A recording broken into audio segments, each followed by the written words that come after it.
Ok.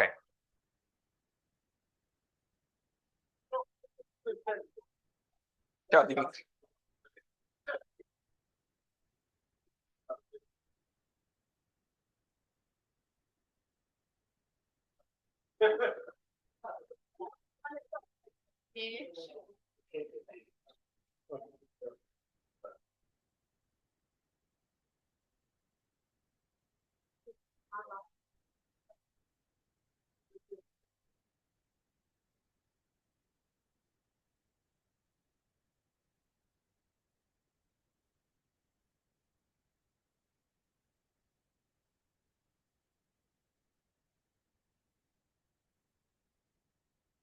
È iniziato la registrazione.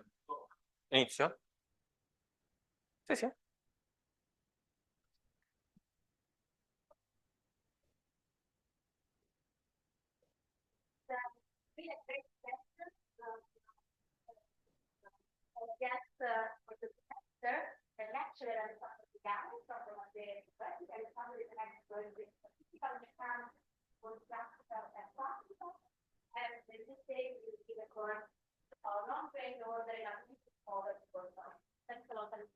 Thanks to you. Thanks to Eris and Sarah for the invitation. It's a great pleasure to be here and to have the occasion to give this course. This course actually concerns a problem that I mean is in the list of my favorite problems. I worked on it and obtained some results in collaboration with Florian Theil a few years ago. And in this course, I would like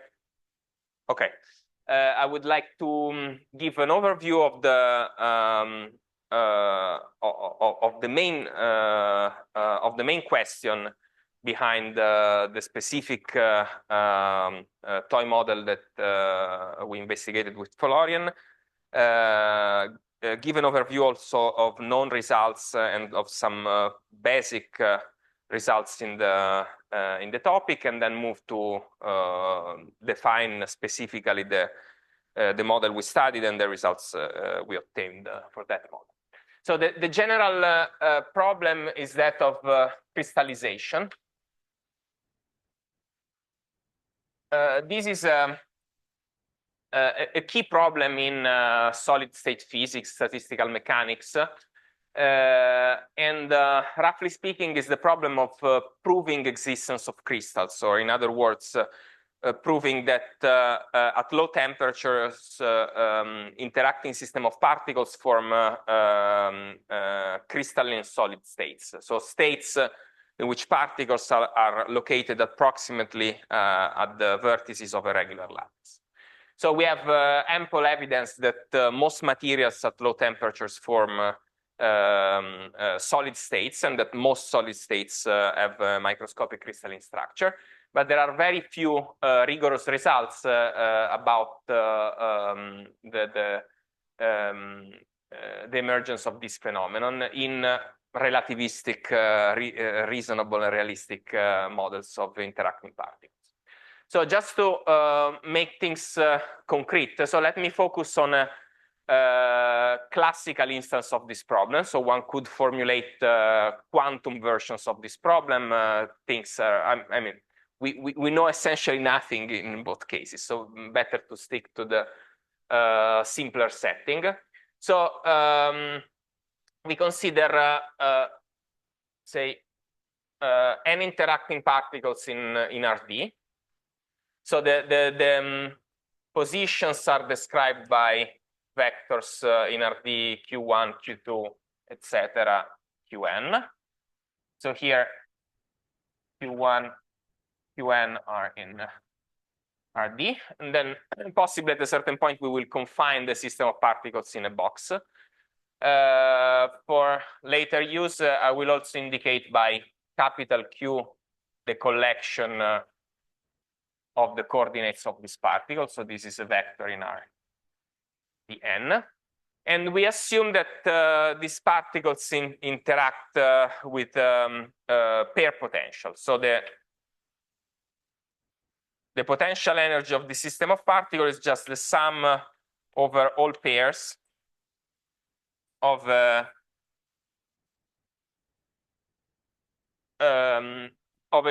two-body potential V Qi minus Qj.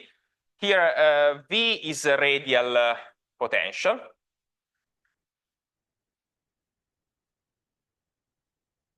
So V of Q is just a function of the distance, and phi in real life describes the electrostatic interaction between two molecules, say. Qualitatively, the form of this phi as the function of the distance, something of this form. It's well described by effective potential like the Lennard-Jones potential. Typically, is a potential that has a strong repulsive part at short distances,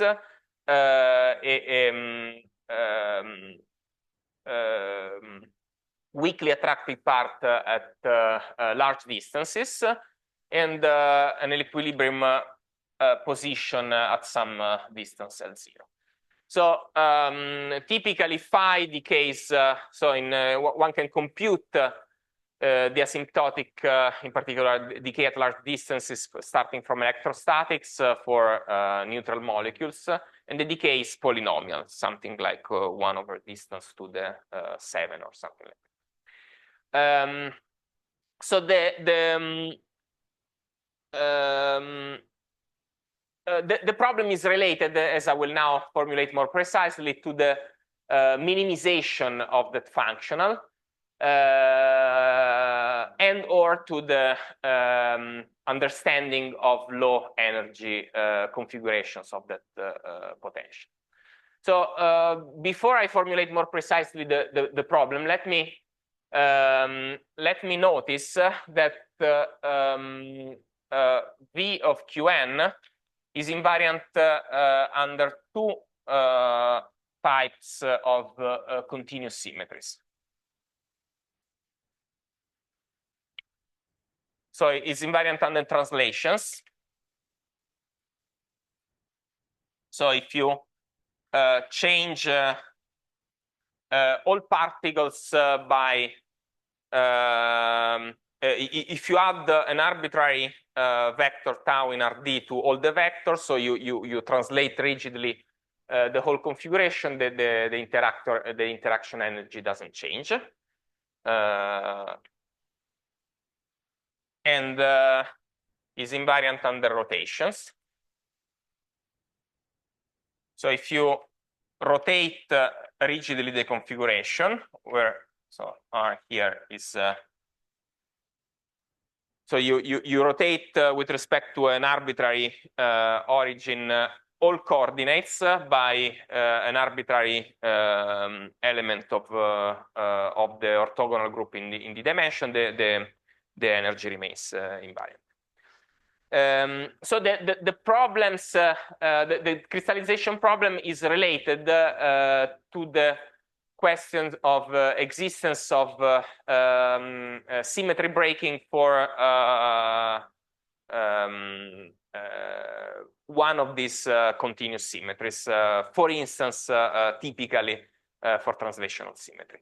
Also, the issue of breaking of rotational symmetry, possibly in the absence of breaking of translational symmetry, is extremely interesting. Also, an open problem, as I will try to discuss more precisely. So, in order to formulate more precisely the problem, it can be convenient to formulate it in finite volume. So, in order to define the model in finite volume, one possibility is to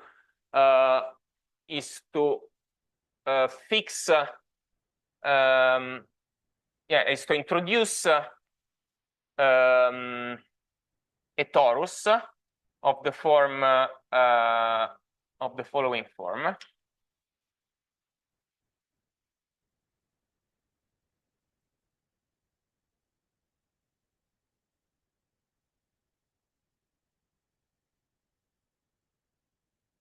So here, A1, AD are the basis vectors of Rd. Xi1, Xi are just coordinates ranging from 0 to 1. Notice that there is an L here. So this box is something like this. So if you have your basis A1, A2, this box is obtained by enlarging by L both sides. And then we will imagine that periodic boundary conditions are assigned to the sides of this region. Okay, the picture is not great, but this is it. So I introduce a finite volume version of the problem by introducing a finite volume version of that potential energy. So I write sum over I less than j of V lambda L Qi minus Qj. And here V lambda L of Q is just the periodized version of the original V over the torus. So it's just the V of Q plus N1 LA1 plus blah, blah, blah, and the LAD.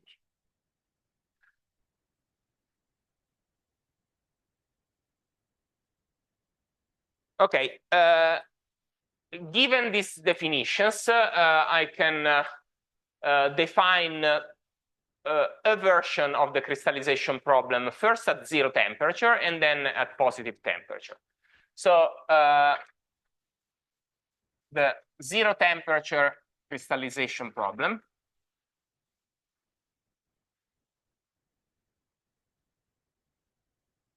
consisting in proving that there exist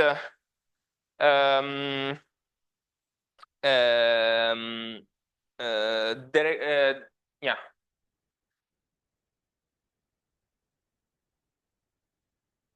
So for an appropriate choice of the potential V, possibly qualitatively of that form, or the most realistic V you can do. So there exists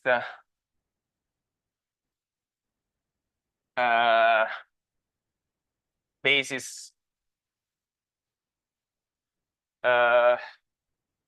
vectors A1, AD that define an elementary cell in space. An integer n that describes how many particles you have in the elementary cell generated by A1, AD. Such that the minimum, such that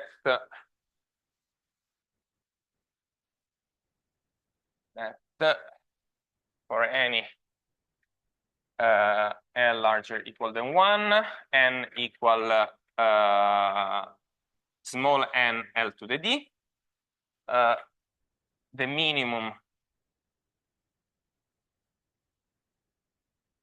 of V lambda L of Qn is realized by periodic configuration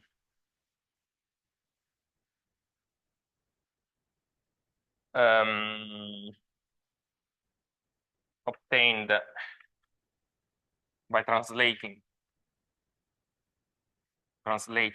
a basic configuration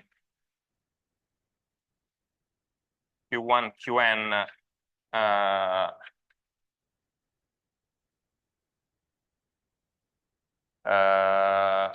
with Qi in L1. Oops.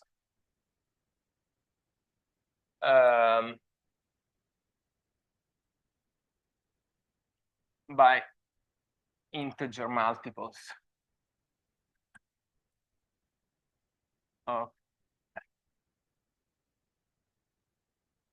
So let me try to explain in words. So this means that the minimizers. So you have the freedom of choosing the elementary cell. In the elementary cell, you have the freedom of choosing the location of the Q1, Q small n particles, and then you should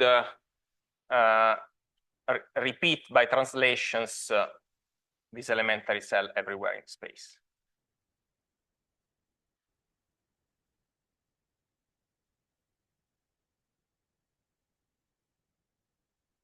So if you can prove that configuration of this sort is global minimizer of your potential energy, well, you solved in this case the crystallization problem.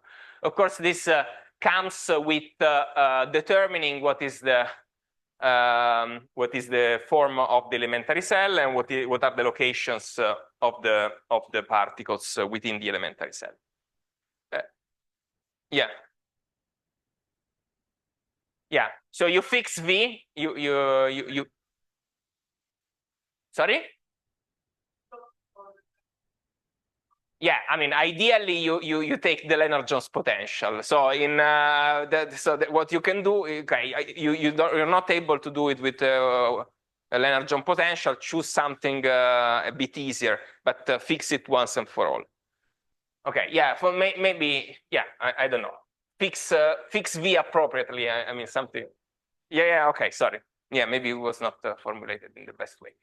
I mean, this is just to anticipate that, for instance, for the Lennard-Jones potential, nobody knows how to prove. Okay, so this is the t equals 0 problem. Of course, there are other ways to formulate it. I mean, essentially, whenever we can say something, we can prove the validity. One can prove an instance of crystallization also in other ways. For instance, one can define the crystallization problem directly in infinite volume if one prefers, but I mean, it doesn't make a big difference. Okay, another instance of the crystallization problem is what happens at positive temperature. So typically, okay, not necessarily, as you will see in these lectures, but typically once one understands the t equals 0 problem, one can ask what happens at positive temperature. So suppose you are in a situation in which you're convinced that the ground states of the system, so the minimizers of this energy, consist of particles at the locations of a regular lattice. Now you can try to look at the Gibbs measure with Gibbs weight e to the minus beta v, and ask whether for beta sufficiently large, particles remain typically close to the locations of the ideal lattice corresponding to the 0 temperature lattice. So the one sort of strong instance of the crystallization problem at positive temperature is the following. So there exists a typically large beta 0, such that for any beta larger than beta 0, there exist basis vectors that in general could depend on beta, continuous in beta, that tend as beta to infinity to the basis vectors here at t equals 0. Maybe this could be even independent of beta, but one may imagine that by switching on beta, one could deform a little bit the lattice. So once again, letting lambda L be the torus, now in general, beta dependent torus of sides LA1 of beta, blah, blah, blah, LAD of beta. And letting n q of qn, the number operator defined like this,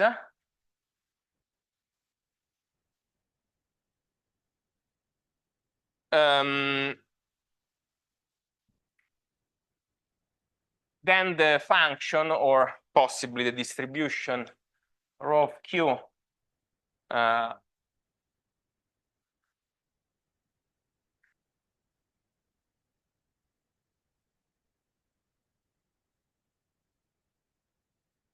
defined as follows.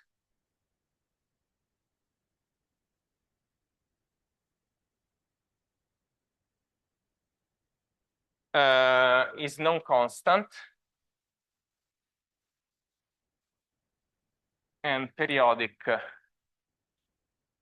under translations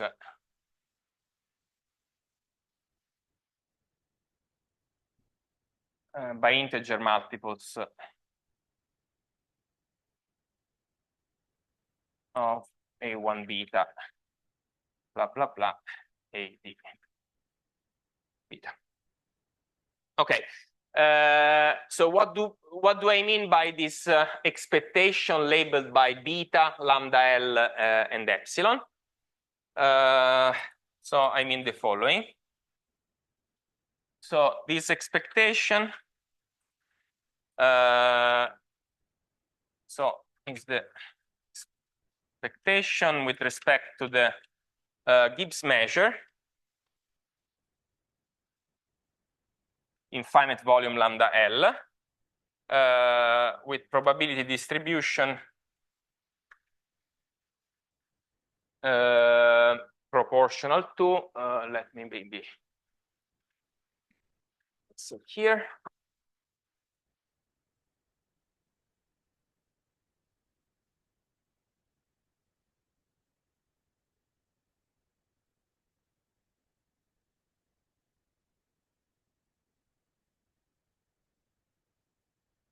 So probability distribution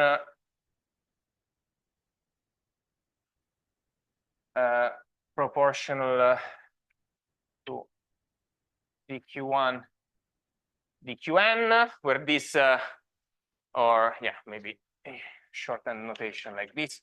So this is just the Lebesgue measure in the box lambda L, e to the minus beta v lambda L of qn plus epsilon w lambda L qn. So this is so-called symmetry breaking potential that is required in order to produce putatively a non-constant density in the presence of periodic boundary conditions. So since we are defining the problem in a torus in the absence of a pinning term like this, now I will explain why I call this a pinning potential. Then by translation invariance, the single particle distribution would be automatically flat. So in order to possibly have a non-flat distribution, we should add a pinning potential or with intensity epsilon to be sent to 0 after the thermodynamic limit.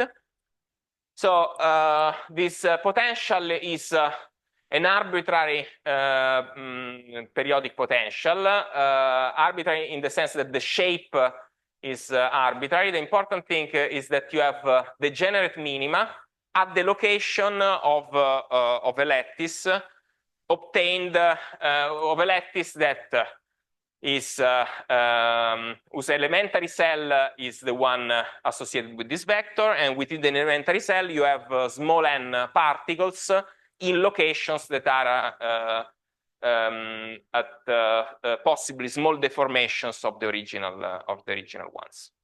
So once again, part of the game is to identify the deformed potential, the deformed lattice formed at positive temperature that in the best case scenario is a continuous deformation of the 0 temperature one. There was a question? Yeah.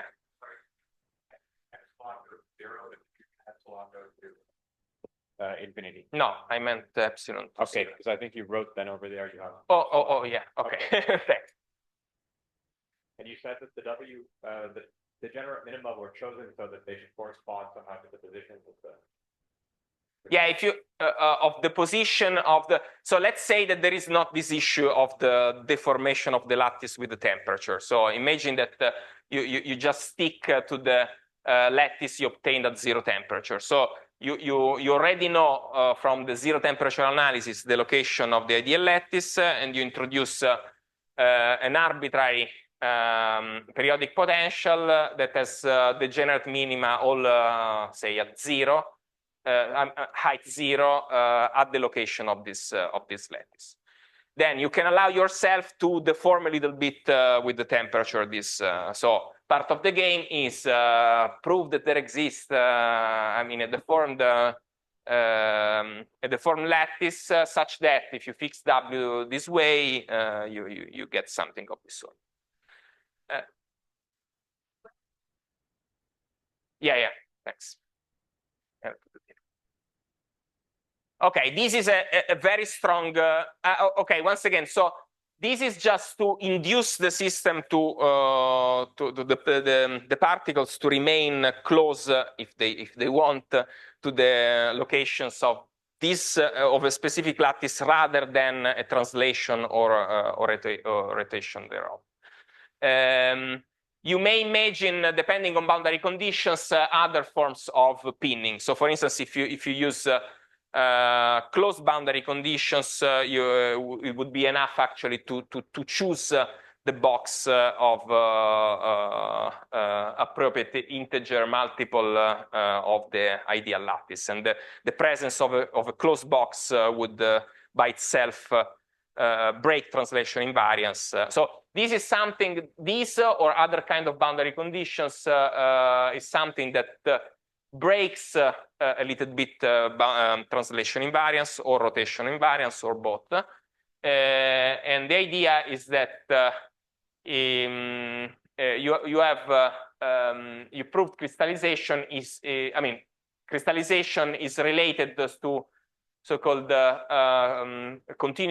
breaking of this continuous symmetry. So if you first send volume to infinity, then you send the symmetry breaking term to 0, you get correlation that breaks translation invariance. Okay, this is what ideally one would like to prove. Embarrassingly, there are very, very few results both on problem 1 and on problem 2. So concerning problem 1, among the very few, so I come back here for an appropriate choice of V. Here, if you want to make some progress on t equals 0, so the game is you're allowed to choose your favorite V. Tell me if at least for your favorite V that typically will be less realistic than the real electrostatic one, you can prove something of this sort. Okay.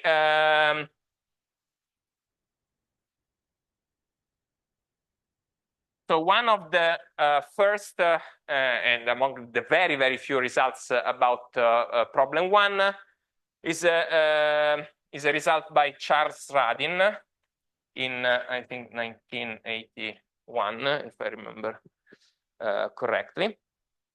Yeah, so he proved he considered a potential of this sort. So the potential at the hard core, say of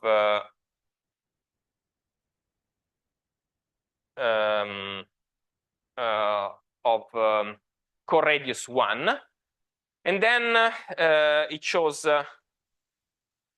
whatever deepness of this, say -1, whatever, it's not very important, -1. And then he proved that if the potential is affine between this point and 1 plus epsilon, interpolating between -1 and 0, and then 0. If epsilon is sufficiently small, then the ground states are triangular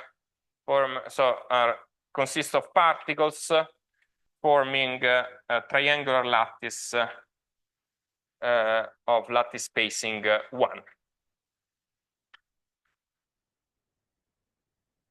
So in this sense, you see, this potential has vaguely the qualitative features of what we like. It's a toy model. I mean, it's clearly much more simplified than the real problem, but at least we have a result like the one we like.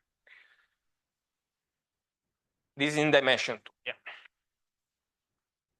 So another result that, in a sense, builds up upon Radin's result is a result by Florian Theil in 2005, 6, something like that. 2006.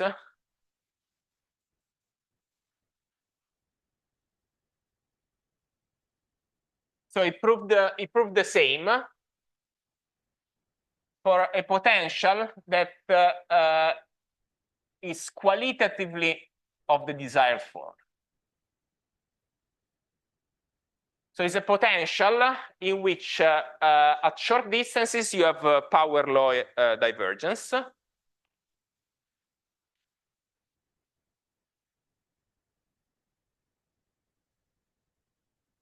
At large distance you have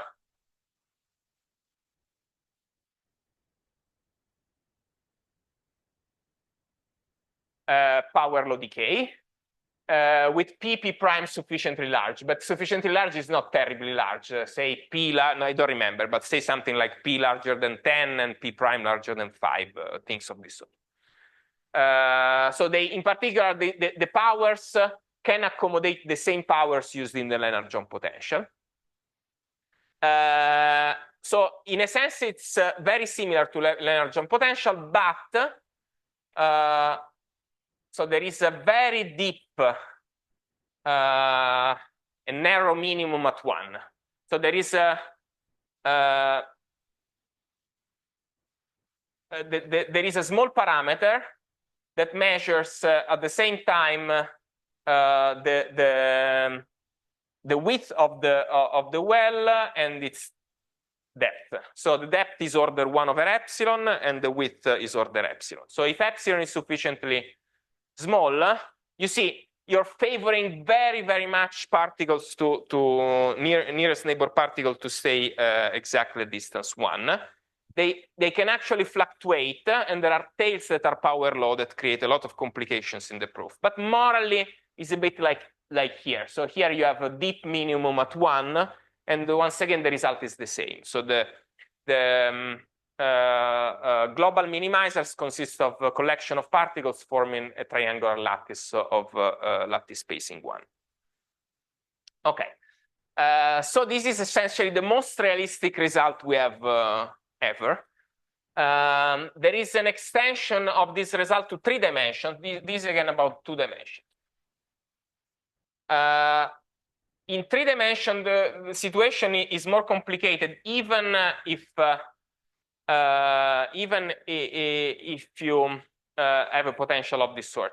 Somehow in 3 dimensions, there's no hope to get an analog of Radin's result, in the sense that if you have a potential that is compactly supported, then there is no way to distinguish between infinitely many lattices that are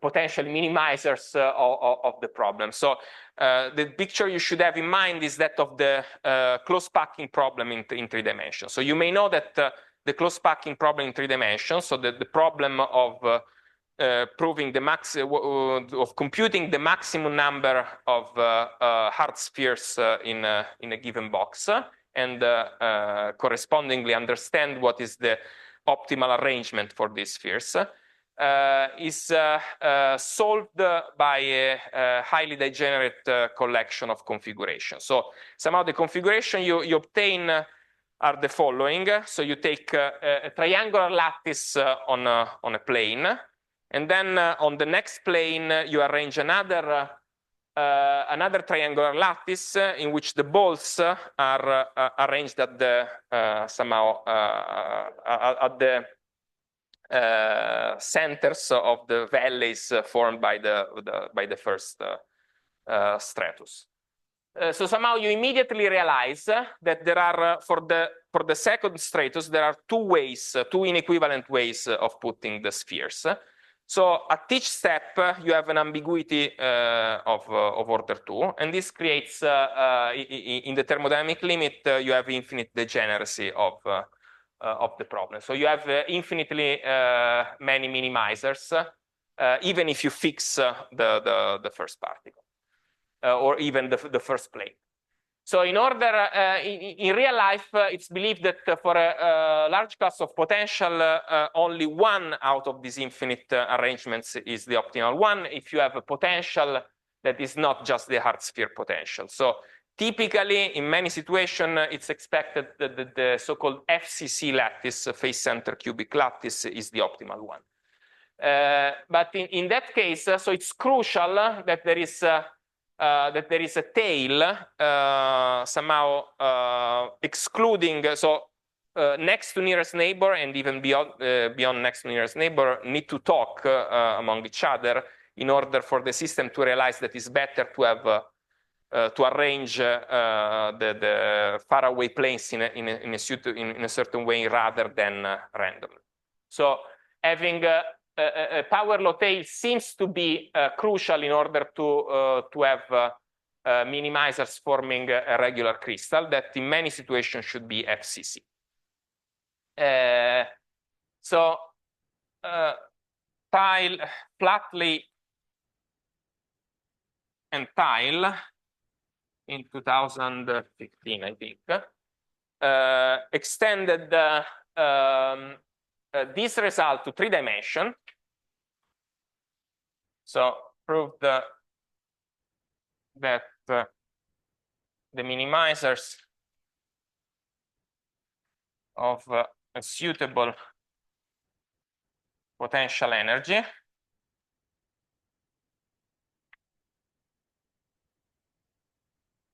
are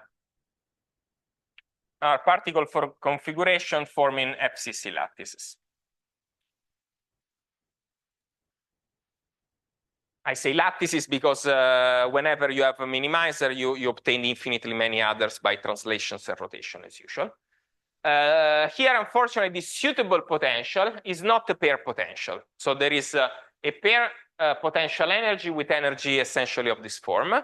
But then, for technical reason, Flatley and Tile have to assume that there is a 3-body potential that is designed in such a way that the next to nearest neighbors have a certain property. So it's a bit artificial. But this is the best. So this is again in the spirit of for an appropriate choice of V. So do what you can. So they essentially they extend the analysis. So somehow the point is that here is enough more or less to understand what happens to nearest neighbors and then control the error produced by interactions among next to nearest neighbor and beyond to be able to say that that the particles locate on a grid such that all the nearest neighbor have the same distance, and then necessarily this is a triangular lattice.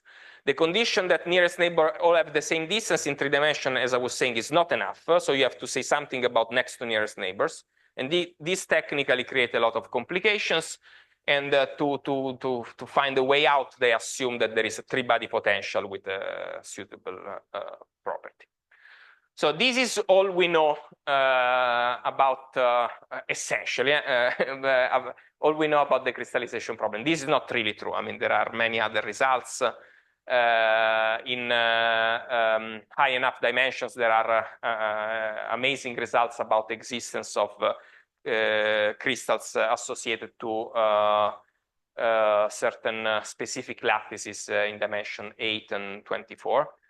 But I won't enter into this. I mean, for the results more closely connected with the crystallization problem, the way I formulated it are these ones. In particular, there is no result in this setting and in even other related settings for 3 dimensions in the case of pair potential. So this is a big problem. Okay, let's move to the positive temperature case. So for instance, one could say, okay, let's take one of the few cases, say this one by tile, in which I can say something about t equals 0. Can I say something about positive temperature? Okay, in this case, there is a well-known rigorous result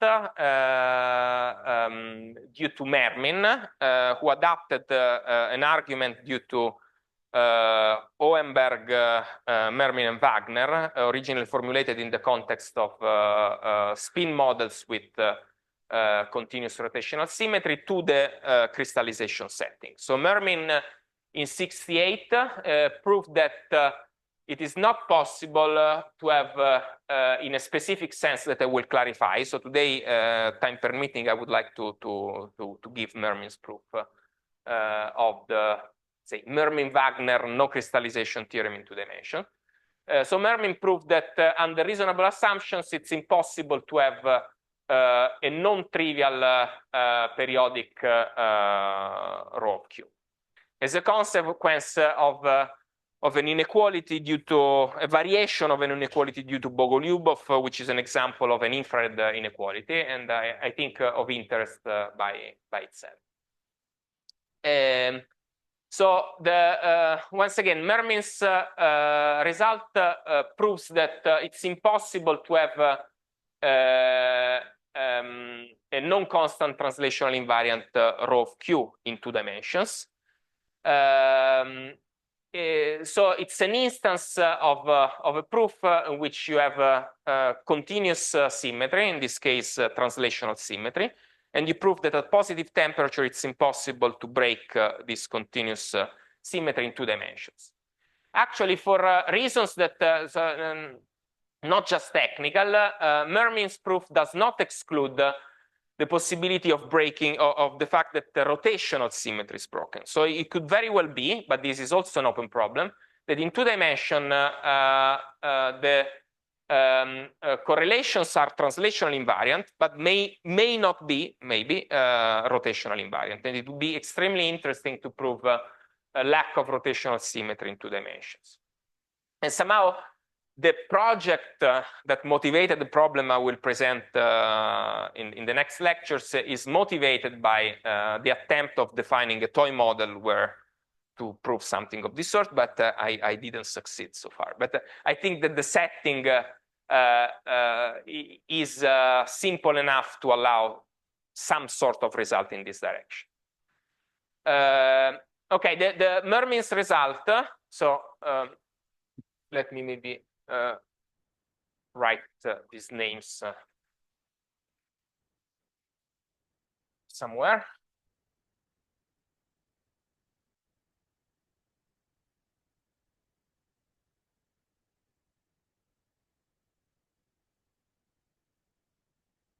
So about, as I just mentioned, so about problem 2, Mermin, so this is what I just said, proved that it is impossible that rho of Q is periodic and non-trivial.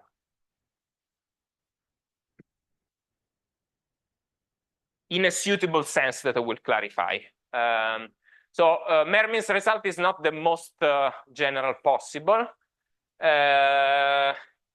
Mermin's result has been generalized and strengthened in various directions. First of all, by Fröhlich and Pfister in a series of 2 papers in 1981 and 1986.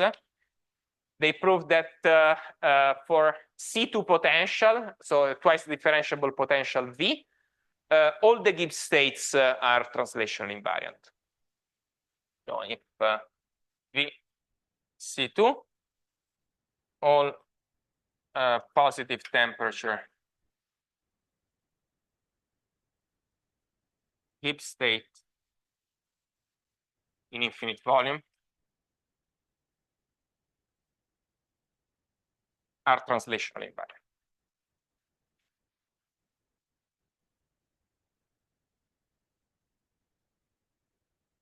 And they prove this via a very different method compared to Mermin, based on comparison of entropies in infinite volume. And they used in particular the notion of Araki's relative entropy. There was a question, I think.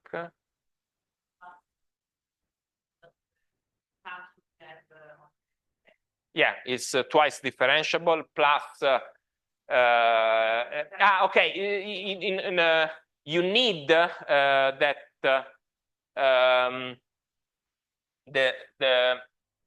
so you need C2. You need that the potential is L1 at infinity at large distances. So it must decay in an integrable way, and at short distances, there should be enough divergence to guarantee that the so-called stability condition, which is this one, that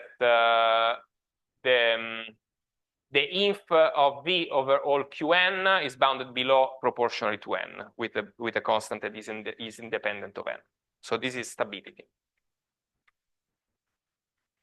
So the conditions are V decays in an integrable way C2 and is such that is stable in the sense that for any n this holds for a fixed p. Okay, and another result in the same spirit of Fröhlich-Pfister is due to Richthammer, who proved in a series of 2 works in 2000, again in this time span between 2006 and 2015. That the same holds in a more quantitative way also for the hard disk potential. So for Richthammer dropped the C2 assumption and managed to include in particular hard disk potential.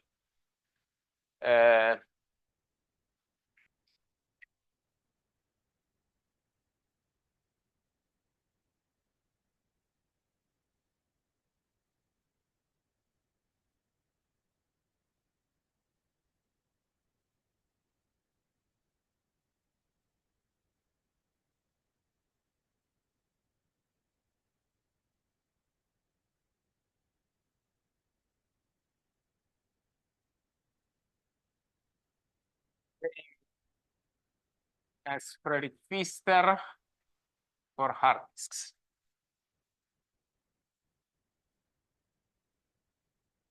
So these are all results in D equal 2. In D equal 3, we expect,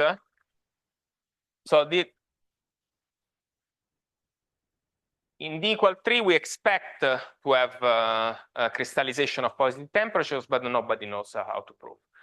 Once again, in D equal 2, it may be the case that we have continuous rotational symmetry broken, but this is also not known. Okay, so this is essentially all we know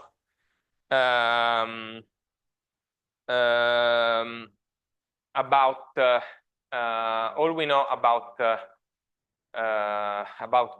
problem. So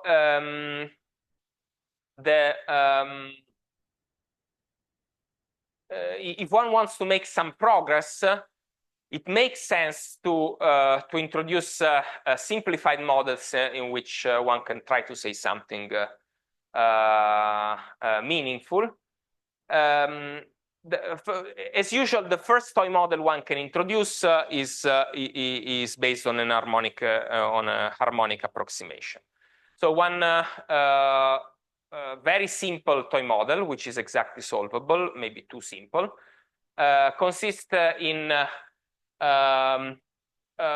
say taking a potential such as this one, for which you know that the minimizers form a triangular lattice, or some other kind of potential for which you may form in 3 dimensions an FCC lattice.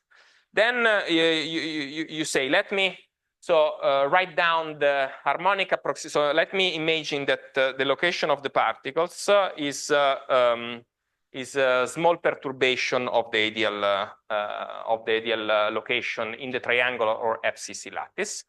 And let me write down the quadratic approximation of the potential for small deviations. So you can write down the harmonic potential obtained by Taylor expanding the real potential around the location of the ideal lattices with this procedure. And then you can look at the Gibbs measure associated to this harmonic potential. So in that case, the Gibbs measure is Gaussian, and you can compute everything. Yes? This would be a choice for the W you wrote upstairs, or? No. This harmonic approximation, so it's an Taylor expansion for the V. For the V. So it's like having harmonic springs. Does the W do a similar thing or no? Yeah, you can choose also. So the harmonic model would consist of taking W a sum of quadratic potentials located at the locations of the. Is this a picture below that you draw? No, that is a cosine or something. Well, yeah, but it could be some. Well, I don't know. Okay, so if you study the Gibbs measure, the Gaussian Gibbs measure obtained this way, you can in fact obtain results that are in line with what you expect. Essentially, many expectations are based as usual on what happens in the case of the harmonic model. So in the harmonic model, you find that in 2 dimensions you don't have breaking of translational invariance, but in 2 dimensions you have breaking of rotational invariance, and this is actually one of the indications that people take as a positive indication that rotational invariance may be broken in 2 dimensions. The Gaussian model predicts that in 3 dimensions you have breaking both of translational and positional, translational and rotational invariance. So this is okay, so this is a starting point, but then you would like to do something beyond the quadratic approximation. The really bad feature of the harmonic approximation is that the harmonic model neglects completely certain kind of defects that are extremely important and relevant physically at low temperatures, that are structural defects like called dislocations. So in real life, it's not true that all particles stay close to a reference location of the ideal lattice. Typically, it happens that they stay close to a sort of deformed lattice that at certain location has geometrical defects.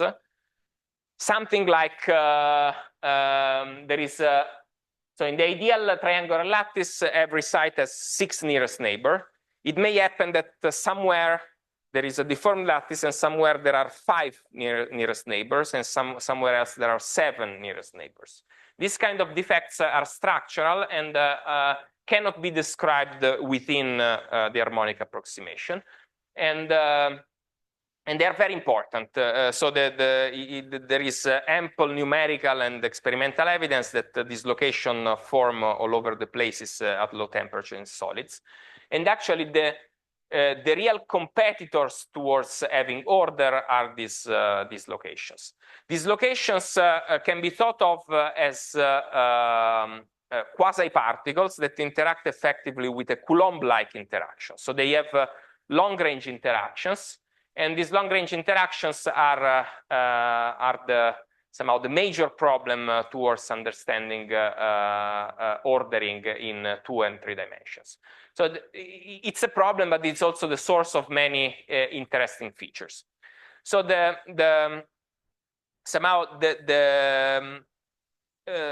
one point would be to have a treatable model, a bit like the harmonic model, that can also accommodate dislocation defects. And so the model I would like to introduce you in this course, not today for certain, hopefully tomorrow, is a model due to Ariza and Ortiz.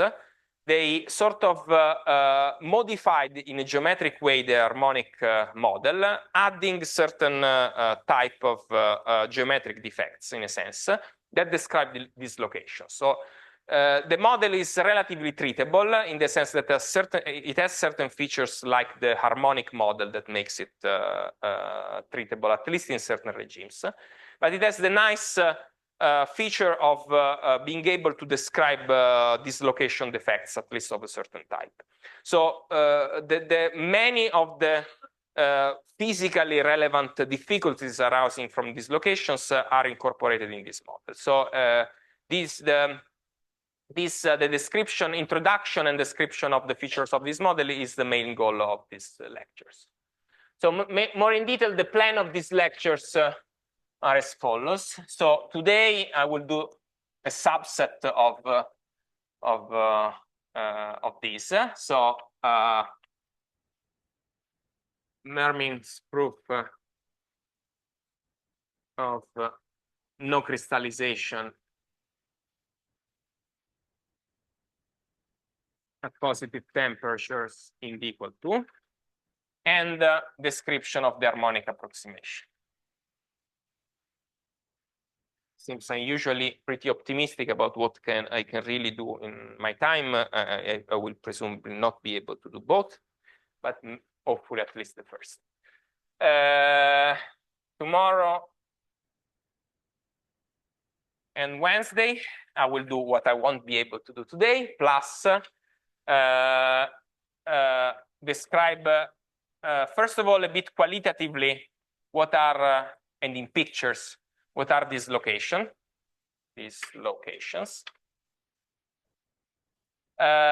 Discuss how these locations can affect the picture, the picture suggested by the harmonic approximation.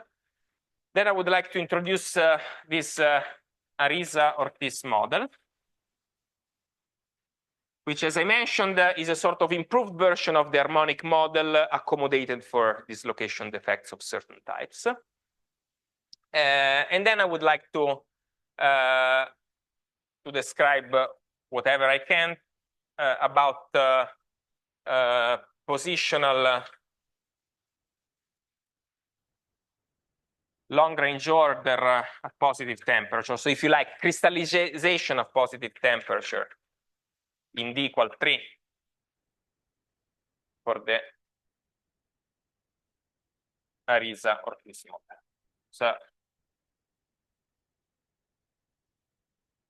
So this is the main result of a work I did with Florian Theil in a few years ago, published in Journal of the European Mathematical Society in 2022.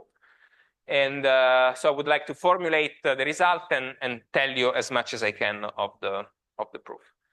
A nice feature of this model is that not only it accommodates for dislocations, but it also accommodates certain kind of defects that can be thought of as collections of infinitely many dislocations, called grains. So in real life, crystals form grains. The grain boundaries can be thought of as arrays of many dislocations with a specific density. And the way in which the energy of grains scale in the Ariza-Ortiz model is the correct one if you compare with experiments in real crystals. Okay, so goal long range order. So if you like, breaking of translational invariance. Okay. So this is the plan. Let me start with the first point. If you have questions, please ask.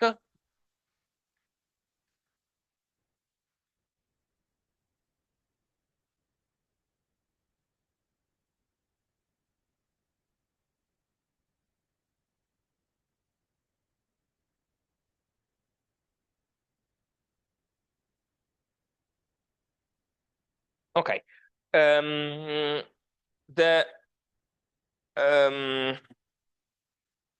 So let me. So I would like to discuss Mermin's proof. Remember that the crystallization problem involves proving so absence of crystallization means that it's not possible to have rho of Q for any choice of A1, A2 in 2 dimensions. For any choice of small n, which is the number of particles within the elementary cell, and so on.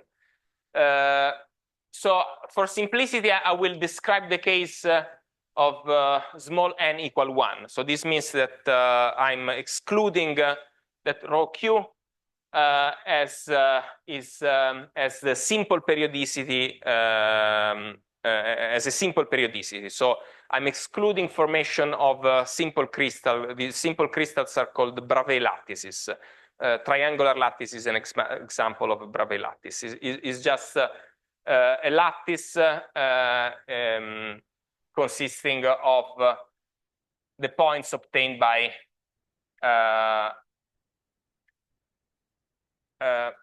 translating 2 basis vectors in all directions. So I'm excluding the possibility that there are other particles in the elementary cell. Mermin's proof can be adapted to the case of a non-trivial elementary cell with some complications, technical complications, but notational complications. So for simplicity,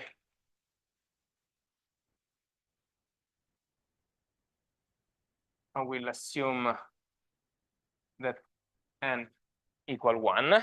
So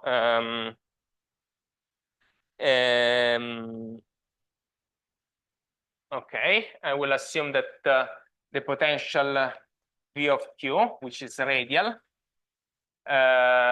is stable.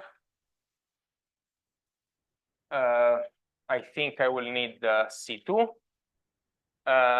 Is integrable at infinity.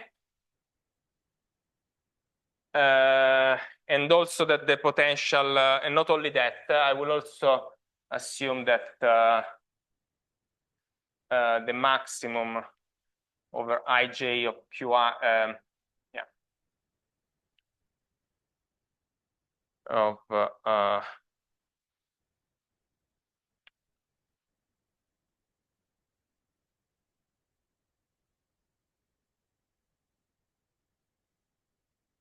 decays in an integrable way.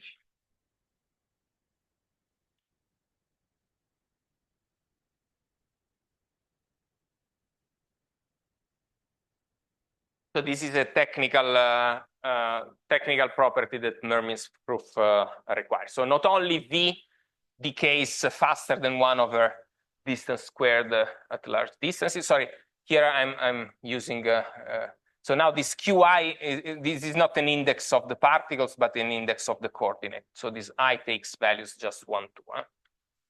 Is the Q1 is just the first component of Q, and Q2 is just the second component of Q.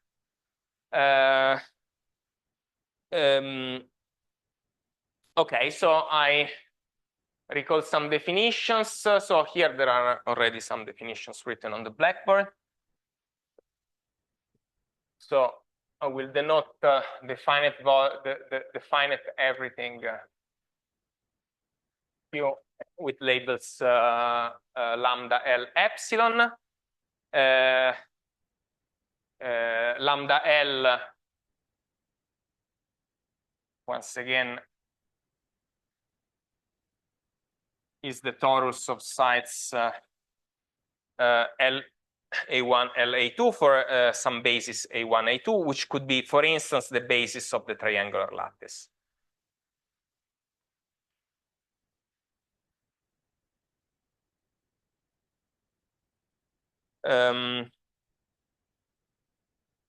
Okay, I have potential W, as we said,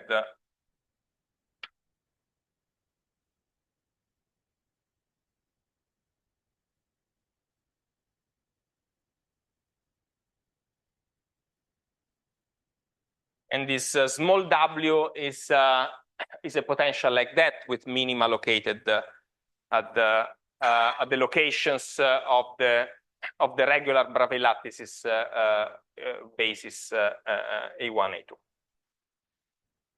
So smooth potential with the general minima.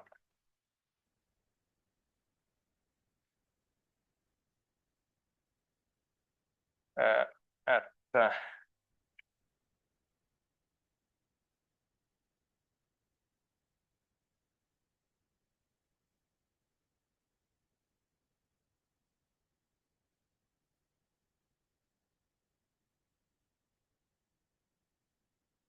okay. What else? Okay, so this is the setting. So what Mermin proof implies is that it's impossible to have the following.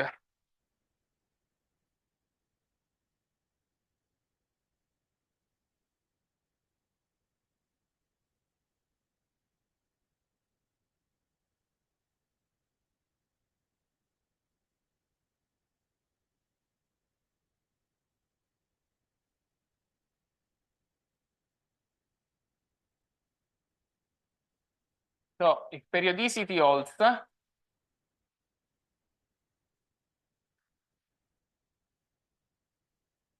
we expect that for L large and epsilon small, rho lambda L epsilon Q is periodic or almost so.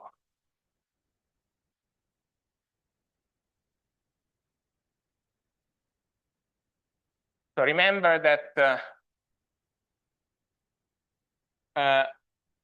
rho is normalized in such a way that the integral over lambda L of rho L epsilon Q is equal to n, because it's the average of delta function. So if you integrate over Q, each of these deltas gives a 1, so you just get identically n. So if rho of Q is periodic, so remember also that lambda L is formed by L squared, n equal L squared cells. So somehow this integral is n times the integral on a single cell, which is equal to 1. When you take the Fourier transform of this, so it's natural to normalize the Fourier transform this way.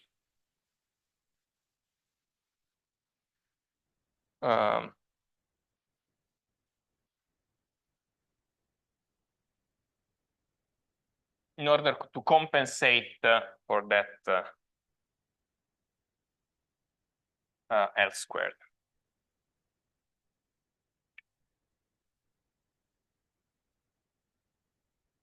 Now, with this convention, both rho and rho hat are of order 1. Okay, so by dividing by this is essentially of order 1, exactly like rho. If we don't divide by this, this will typically form delta-like peaks in the limit L to infinity at the locations of the dual lattice.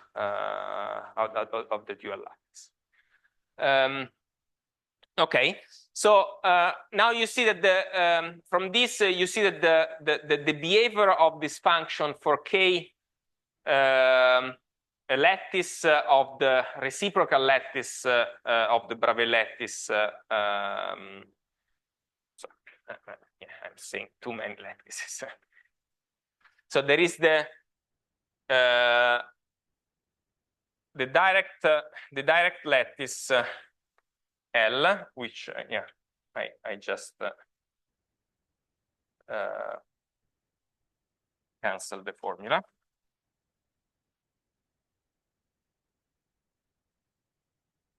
And there is the dual lattice of this guy.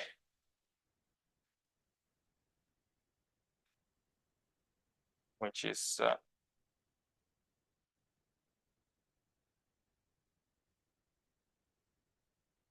well, there is the, yeah, you can define the infinite lattice here.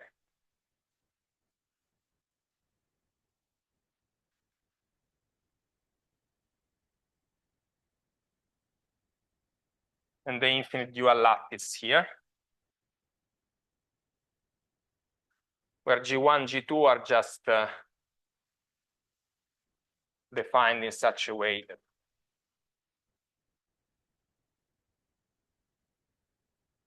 the scalar product of Gi with Aj is 2 pi Kronecker delta. Depending on whether K belongs to the dual lattice or not, this rho hat is expected to behave in a drastically different way. So you know, if K belongs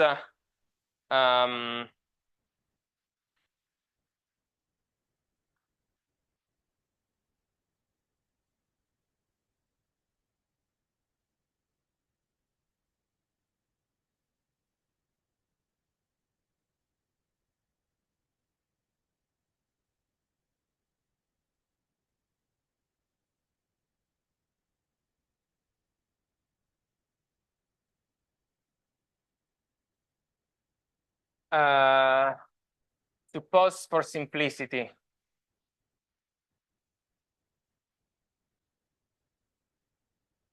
that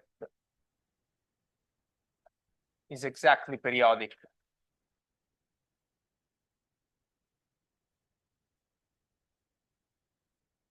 over L. In this case, rho hat of lambda L epsilon of K is equal to 1 over L squared. Well, if this is periodic, I can write this integral as the integral restricted to the elementary cell, which I call lambda 1.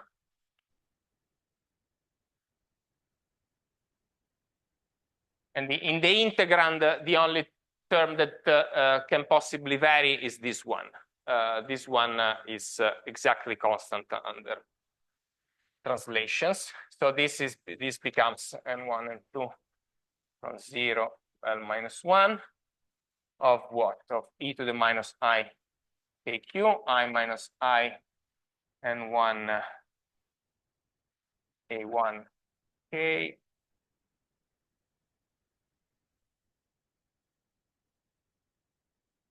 Now you see that things behave very differently depending on whether K belongs to this lattice here or not. So if K belongs to the dual lattice, then these two terms here are equal to 1. If they're equal to 1, the summation just gives, the summation here just gives an L squared that simplifies this. And then you get an order 1 quantity.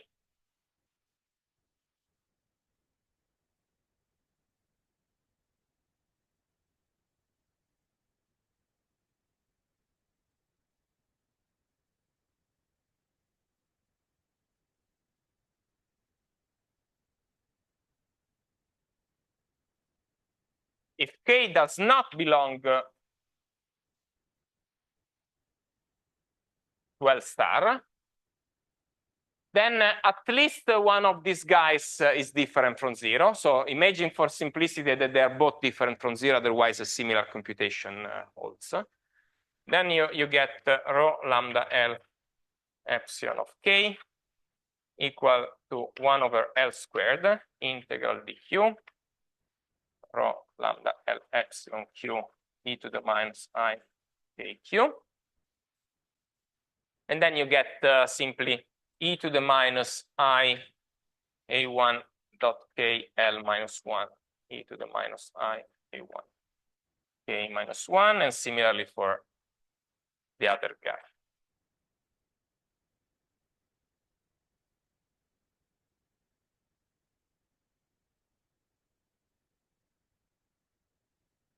So you see, in absolute value, you can now bound things in absolute value.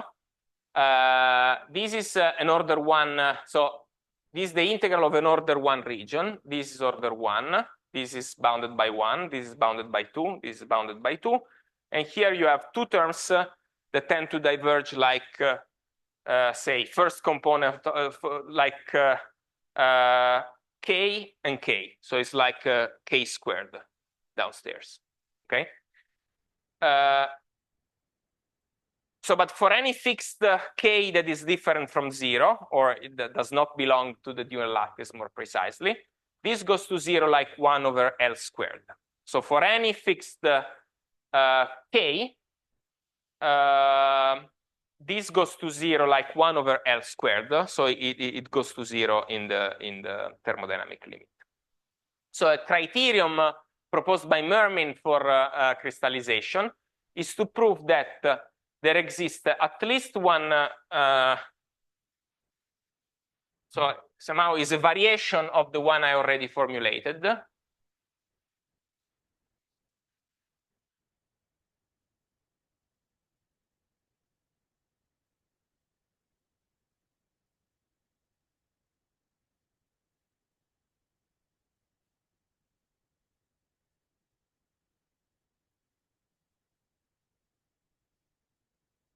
So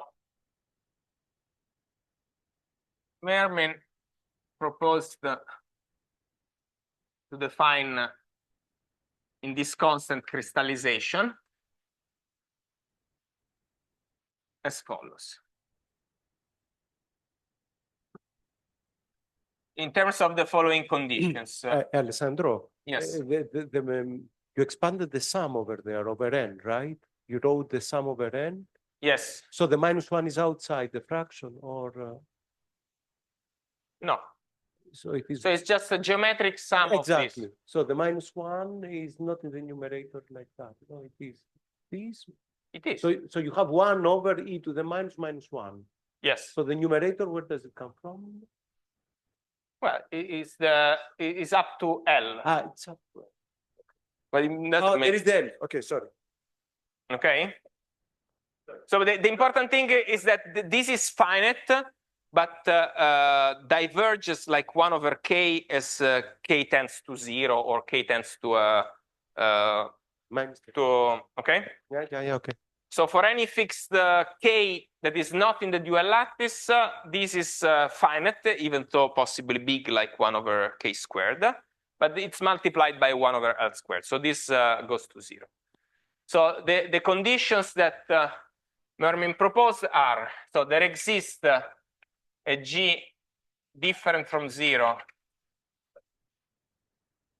in the dual lattice, such that the limit L to infinity, limit epsilon to 0 of rho hat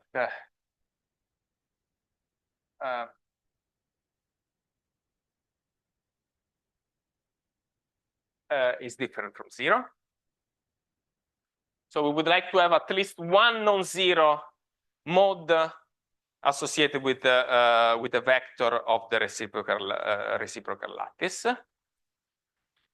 And then I would like that for all k that are not in the dual lattice, limit L to infinity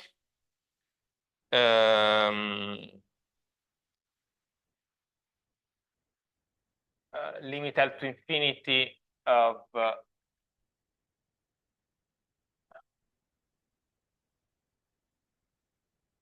is equal to 0. Okay, actually we need something more. So what is required actually for the proof of Mermin is that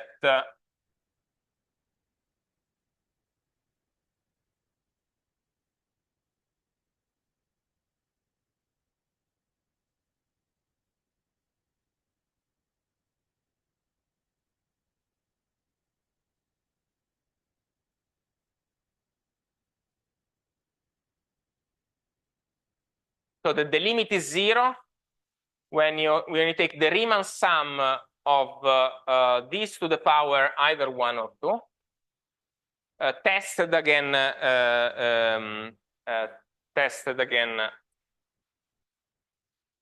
a compactly supported function gamma. No, I think.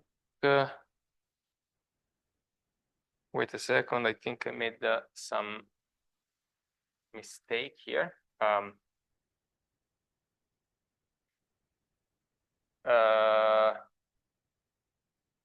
think that I need to consider the translation hereby.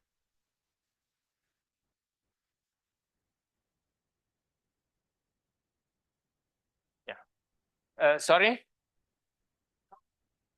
Yeah, in fact, just a second. So gamma is a compactly supported function on the so-called Brillouin zone.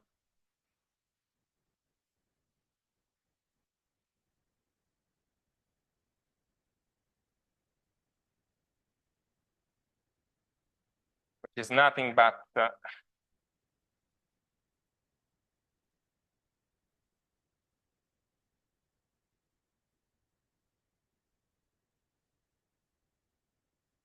and BL is the finite volume approximation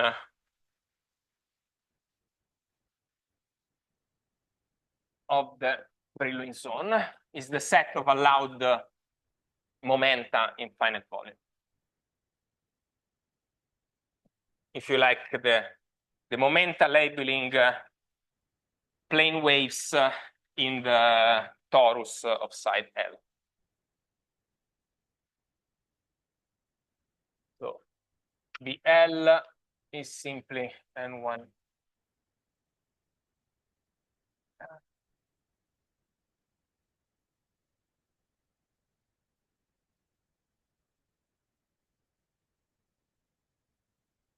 This 1 over L squared sum over K in BL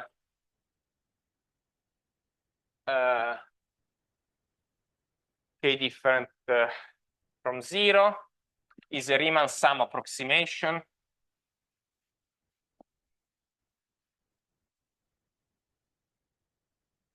of the integral over dk over the Brillouin zone. So appropriately normalized.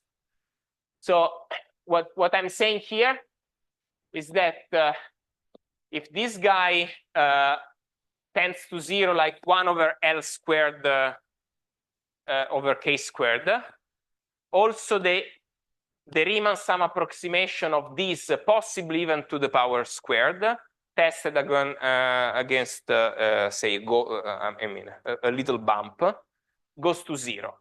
I mean, it's just a matter of computing powers. So 1 over L squared. So the Riemann sum approximation of this divergent part 1 over K squared scales like log. So you have a log divided by L squared, which goes to 0 as L to infinity. So this is somehow the condition that Mermin required in his proof. So the Mermin proof goes as follows. So he essentially shows that it's impossible in 2 dimensions to have a rho that satisfies simultaneously conditions A and B.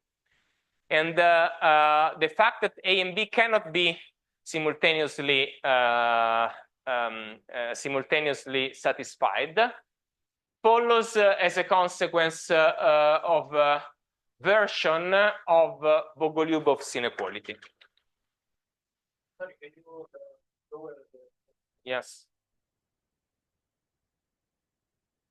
Maybe I can.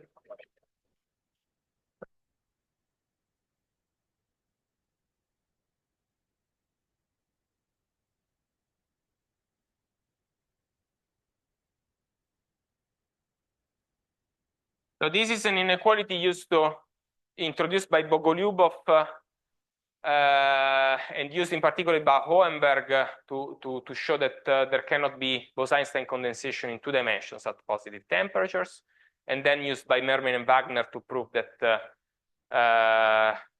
quantum and classical rotator and Heisenberg models in 2 dimensions cannot have spontaneous magnetization at low but positive temperature. In the present context, the required variation of Bogoliubov inequality, which is one example of so-called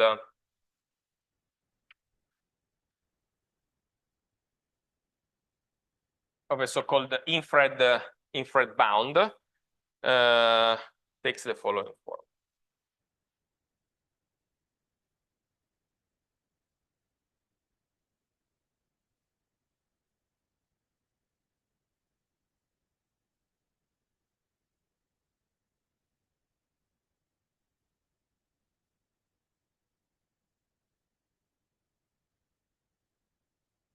So for any pair of functions psi and phi, Bogoliubov's inequality is the following.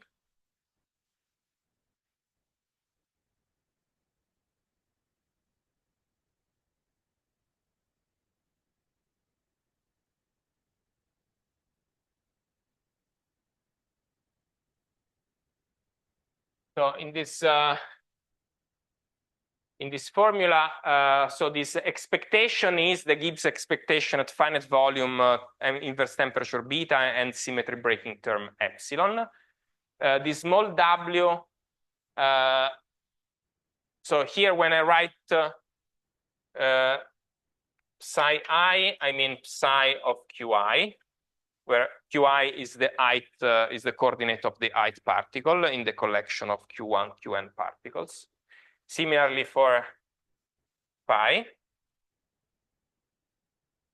Similarly for w. So this w was the one body part of the symmetry breaking potential. And this Vij is nothing but V of qi minus qj. For the moment, psi and phi are arbitrary functions that will be chosen appropriately in a second. Okay, yeah, and once again, this expectation is the expectation with respect to the Gibbs mesh. Bogoliubov's inequality is just a simple consequence of Cauchy-Schwarz inequality.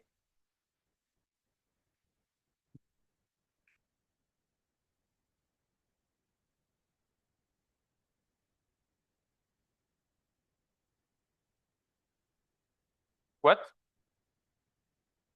No, not sup over phi.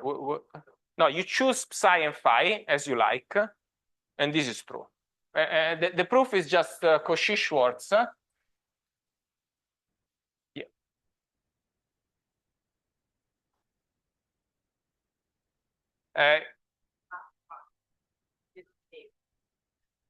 Is the gradient, so sorry, I indicate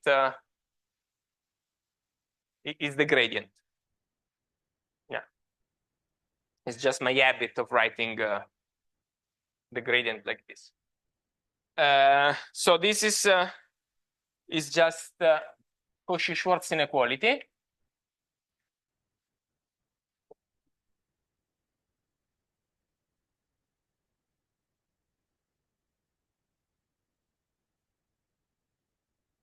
For A equal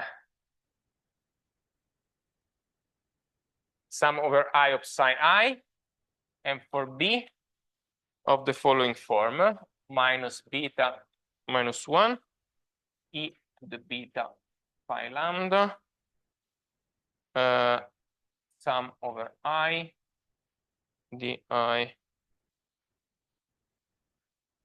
I e to the minus beta. So here again, this partial derivative with underline means vector. So the underline means vector. So this is somehow the gradient with respect to the height component of the height particle. And phi lambda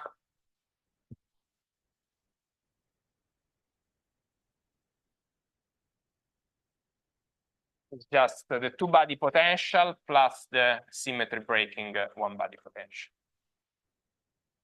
So exercise. So here you get exactly the left-hand side. If you want to obtain the right-hand side, you should write down numerator and denominator, and you have to integrate once by parts in the numerator and twice by parts in the denominator, and you get that. I have notes with the details. I don't know if you want, I can send and you can put them. But it's really an exercise. If you sit down a second, you can do. Now, the impossibility of having A and B simultaneously follows from this inequality after having chosen psi of Q equal, where is that?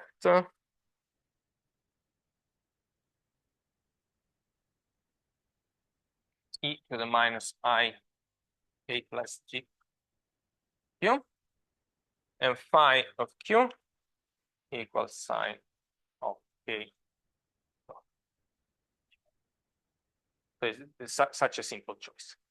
Now, I see that the time is over, so I probably, to conclude, I will probably need maybe too much time. I don't know, 15 minutes or 20 minutes. So what? To continue tomorrow? Okay. So yeah, as I was as usual too optimistic. So okay, tomorrow I will briefly review these definitions and conclude the proof, and introduce the harmonic approximation, and possibly discuss a little bit these locations and move towards defining the Arisa-Ortiz model, and then presumably the description of the Arisa-Ortiz model itself, our results and sketch of the proof will be postponed to Wednesday. And okay, so for today, that's all. Thank you.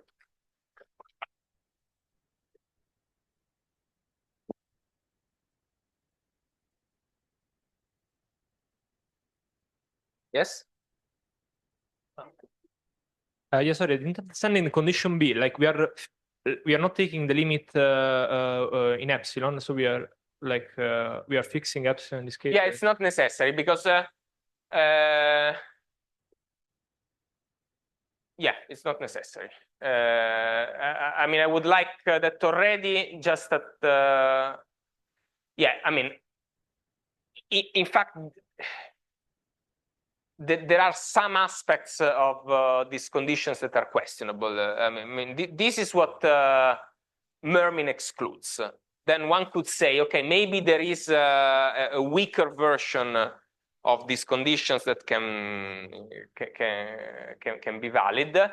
The subsequent works of Freilich, Pfister, and then Richthammer somehow exclude the possibility of having translational invariant, non-trivial translational invariant correlation in a greater generality than this specific strong form supposed by Mermin. But so this is the advantage that you can prove this as a consequence of this interesting inequality. I mean, I think it's an interesting idea. By the way, this inequality is reminiscent of so it describes well the behavior of this kind of correlations for small k, and describes well in the sense that has the same behavior as what the harmonic approximation predicts. So somehow the idea of inequalities of this sort, and in general called more generally infrared inequalities, consisting in proving that at the level of upper or lower bounds, depending on the situation, a suitable correlation function is bounded by its harmonic approximation, or at least something that scales at small k in the same way as the harmonic approximation. So somehow this allows to prove rigorously some instances of the harmonic approximation itself. So the harmonic approximation typically defines a model that is treatable and gives some predictions, but is typically very hard to directly connect true model to the harmonic approximation.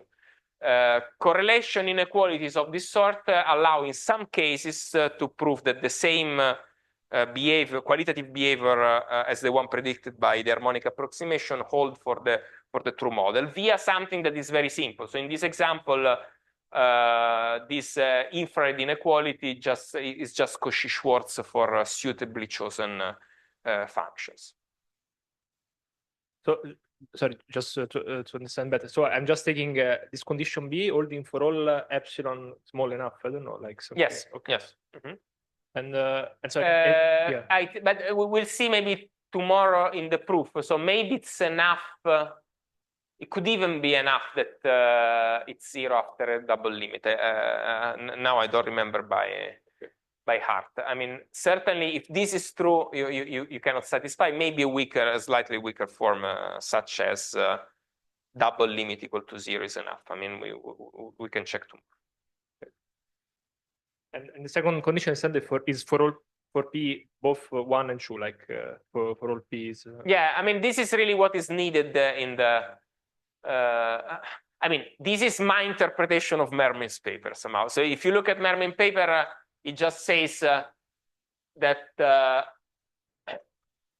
he requires that for all k that are not in the reciprocal lattice, this tends to 0. But then the truth is that in his paper, Mermin uses this condition under a sort of after testing rho against a function. So this is not enough. You need some condition on the way on the dependence of k of this limit. So this limit is not uniform in k. So you need to know something.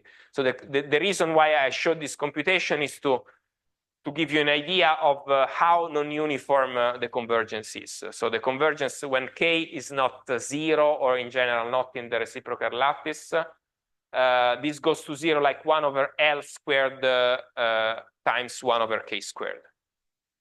And this is enough to show that when you test this against a bump, this also goes to 0. And this is the real condition that Mermin uses. So this is the way I translated it, but I don't know. I'm not sure this is optimal. Thank you.